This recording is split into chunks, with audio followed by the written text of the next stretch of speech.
तो yo what is up guys, welcome back to another video. तो देखो as usual आप लोगों ने आज भी सबटाइटल तो देख ही लिया होगा। कुछ टिप्स एंड ट्रिक्स देखते हैं इंटरनेट और वाईफाई राउटर्स वगैरह के बारे में, ठीक है। तो आज का सबसे पहला टिप ये है, नंबर 1, हमारे जो वाईफाई राउटर होते हैं, इंटरनेट कनेक्शन आया हुआ होता है वो ज्यादातर जब हम लोकल से लेते हैं तो वो PPPoE रहता है, point two point network connection, है ना। PPPoE क्या होता है, ये सब क्या होता है, ये सब एक अलग टॉपिक है। अगर आपको उस पर भी वीडियो चाहिए तो कमेंट कर देना, हम डेडिकेटेड वीडियो बनाएंगे। PPPoE, डायनामिक, स्टैटिक वगैरह ये सब क्या होती है आईपीस, इसके बारे में, ठीक है।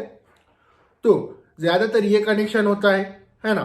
तो इससे क्या होता है, अगर आप कभी भी डायरेक्ट इथरनेट के थ्रू इस्तेमाल करना चाह रहे हैं, अगर अपना कनेक्शन बिना राउटर की आपके ओवन यूज से डायरेक्ट अगर आप यूज करना चाह रहे हो, तो आपको एक आईडी पासवर्ड प्रोवाइड किया होता है आपके लोकल आईएसपी से। उस आईडी पासवर्ड को आपको अपने डायलअप में डालना होता है, जब जाके आपका चालू होगा कनेक्शन। लेकिन क्या होता है, कई बार एक मैक बाइंड टर्म होता है, वो एक अलग बड़ा टॉपिक है ना। तो वो मैक बाइंड आपकी आईपी को कर रखा हुआ होता है आपके आईएसपी ने। तो अगर आपका डायलअप कनेक्शन डायरेक्ट नहीं चल रहा है तो आप आपके आईएसपी को फोन कीजिए और उसे कहिए कि हमारा मैक बाइंडिंग हटा दे। इससे आप डायरेक्ट भी अपने लैपटॉप वगैरह दूसरे डिवाइसेस को जिसको इथरनेट पोर्ट लगता है उसको डायरेक्ट भी बिना राउटर के लगा कर भी यूज कर सकते हैं। कभी आपको अर्जेंट में यूज करना हो, आपका राउटर खराब हो गया हो या काम नहीं कर रहा हो, तो उस सिचुएशन में, है ना। देखो आप डायलअप कनेक्शन कैसा सेट करना है ये तो हमें पता ही है। सेटिंग में जाना है, वहाँ डायलअप लिखना है। अब आप अपनी स्क्रीन पर भी देख सकते हो, वहाँ डायलअप लिखना है। वहाँ डायलअप के अंदर जाकर आपको वहाँ पर जो यूजर नेम दिया होता है वो यूजर नेम डालना है, वो पासवर्ड डालना है जो आपको आईएसपी से प्रोवाइड किया हुआ होता है, और आपको कनेक्शन कनेक्ट कर देना है ना। सबसे पहले PPoE ब्रॉडबैंड कनेक्शन सेलेक्ट करना है और डन कर देना है। अगर आपका ये कनेक्ट हो जाता है, ठीक नहीं होता है तो आपको आईएसपी को कॉल करना पड़ेगा। आप खुद से कुछ भी करोगे तो नहीं होगा, क्योंकि आपका अगर आईएसपी की तरफ से बंद होगा कंप्यूटर में आप कुछ भी कर लो, कुछ नहीं होने वाला।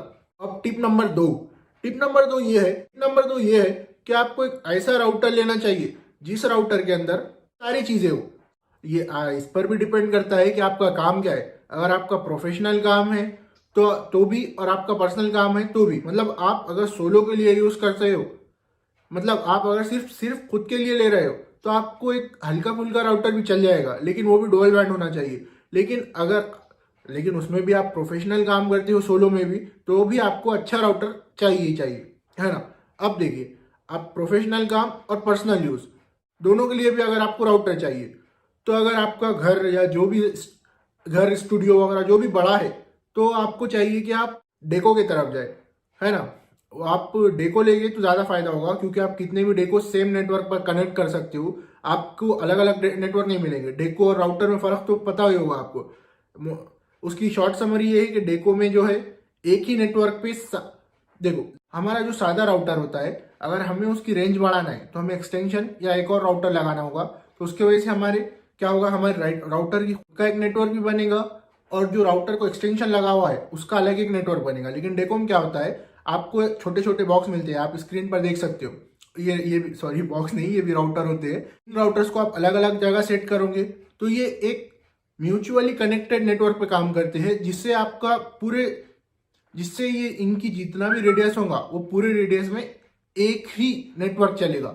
अलग अलग नेटवर्क्स नहीं बनेंगे इसके, आपके वाईफाई के, वायरलेस के, है ना। ये डेकोस वायरलेस कनेक्ट हो जाते हैं एक दूसरे से, ये भी इसकी खास बात होती है। कुछ वायर्ड भी आते हैं, लेकिन अभी तो वायरलेस ज्यादा चल रहे हैं और आपको सस्ते में मिल जाएगी अगर आपका प्रोफेशनल और अच्छा काम है तो डेको की तरफ जाना बेहतर ऑप्शन होगा। और अगर आपको राउटर लेना है, आपका बड़ी जगह नहीं है, आपको छोटे में काम है, चल जाएगा, तो आपको राउटर लेना चाहिए, क्योंकि मूव टेक्नोलॉजी के साथ होना चाहिए। एक उसमें यूएसबी पोर्ट वगैरह भी होना चाहिए, है ना। और यूएसबी पोर्ट में भी आप देख कर ले, 3.01 3.1 पोर्ट होना अच्छा होता है आज के दौर में।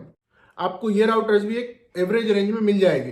टिप ये है कि आपको चाहिए कि आप अपना राउटर कभी भी ऐसी जगह पर ना रखें जहां पर बहुत दीवारें हैं या फिर बहुत ऐसे बैरियर्स है, क्योंकि उससे क्या होता है, आपके वाईफाई की जो बीम है वो टकरा कर वापस आ जाती है, उसके आर पार नहीं जा सकती। आपकी जो खुली जगह होगी वहां से आपकी वाईफाई की बीम निकलेगी और उसी वे पर ट्रैवल करेगी, है ना। आप सबको तो पता ही होगा कि वाईफाई एक बीम फॉर्मिंग टेक्नोलॉजी पे काम करता है, रेडियस में बीम फॉर्म करता है, सर्कुलर बीम फॉर्म करता है अपने एंटीना से, और वो हमारी डिवाइसेस तक आती है ना।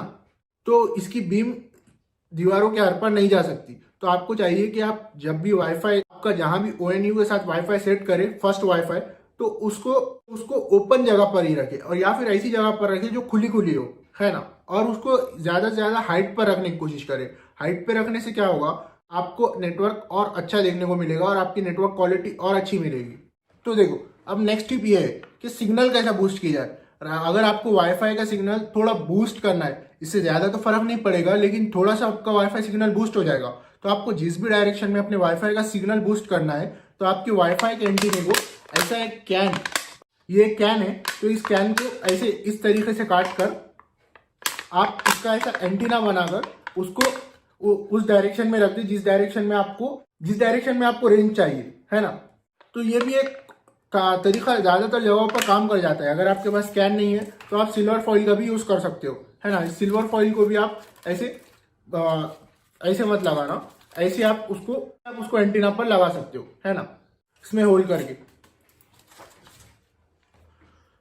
नेक्स्ट बात यह है कि देखो, आप जब भी एक वाईफाई लेते हो तो आपको 100 Mbps का प्लान बताया जाता है minimum. 100 Mbps, 40 Mbps, 50 Mbps, 20 Mbps। तो वो हमारी ओरिजिनल स्पीड नहीं होती, वो मेगा बिट्स में होती है। बिट्स और बाइट्स का फर्क अगर आपको पता है, बिट्स और बाइट्स का फर्क आप लोगों को तो पता ही होगा। जिन लोगों को पता है ठीक है, जिन लोगों को नहीं पता उनके लिए ये बात है कि देखो, बिट्स जो होते हैं, एक 8 बिट का एक बाइट बनता है, और हम जो इंटरनेट यूज करते हैं वो बाइट में चलता है ना, मेगा बाइट में। और जो हमारा ISP हमें देता है 100 Mbps, वो मेगा बिट्स में होता है। तो मतलब हम 100 Mbps को 8 से डिवाइड करेंगे तो वो कुछ 12 और 13 पॉइंट समथिंग कुछ बनेगा, है ना। तो हमें इतनी स्पीड आएगी, जो हम रेगुलर इंटरनेट यूज करते हैं तो हमको उसकी इतनी स्पीड मिलेगी। मतलब अगर हमारा 100 Mbps का प्लान है तो हमें 13 Mbps मिलेगा, मेगा बाइट्स पर सेकंड। 100 मेगा बिट्स पर सेकंड और 13 मेगा बाइट्स पर सेकंड, एक ही टर्म है दोनों। मार्केटिंग के लिए उसको वैसा बना दिया जाता है। हमारा 1 Gbps का भी जो प्लान होगा वो भी 8 से डिवाइड करके वैसे ही कैलकुलेटेड होगा, है ना। तो ये ऐसे काम करता है। 100 Mbps में कंफ्यूज मत हो जाना कि ये 100 Mbps हमें पूरा 100 Mbps मिलेगा, नहीं। अगर आप कोई चीज डाउनलोड करोगे, समझो अगर आप 120 MB की कोई चीज डाउनलोड करोगे तो आपको 10 सेकंड ही लगेगा, 12 MB से वो डाउनलोड होगी, है ना, अगर आपका 100 Mbps का प्लान है तो। क्योंकि वो बिट्स और बाइट्स का फर्क आप लोगों को समझ में आ होगा। और डीप में जानना है तो आप कमेंट कर देना, हम और डीप में उसके वीडियोस बनाएंगे। जो भी नहीं समझ में आ रहा है वो चीजें भी कमेंट कर देना आप लोग, ओके। नेक्स्ट बात, देखो, कभी अगर ऐसा हो रहा है कि आपका राउटर 1 Gbps का है, आपका प्लान भी 1 Gbps का है, लेकिन आपकी स्पीड पूरी नहीं आ रही है, तो हो सकता है आपने ONU और आपके राउटर को जिस इथरनेट केबल से कनेक्ट किया हो उसकी स्पीड कम हो, ऐसा भी हो सकता है ना। कई लोगों के साथ प्रॉब्लम हो सकता है। कैट 7 इथरनेट केबल यूज करें, कैट 7 इथरनेट केबल की स्पीड ज्यादा है, कैट 5 और कैट 6 की कम है, और कैट 7 इथरनेट केबल की स्पीड ज्यादा है। तो आपको कैट 7 इथरनेट केबल ही यूज करना पड़ेगा अगर आपका 1 Gbps का प्लान है ONU और राउटर के बीच में। तो यही थे आज के कुछ tips and tricks. Hope so आप लोगों को समझ में आया होगा और पसंद भी आया होगा। तो मिलते हैं अगली वीडियो में, आज के लिए इतना काफी है। मिलते हैं अगली वीडियो में, तब तक के लिए stay hungry, stay safe, okay, bye.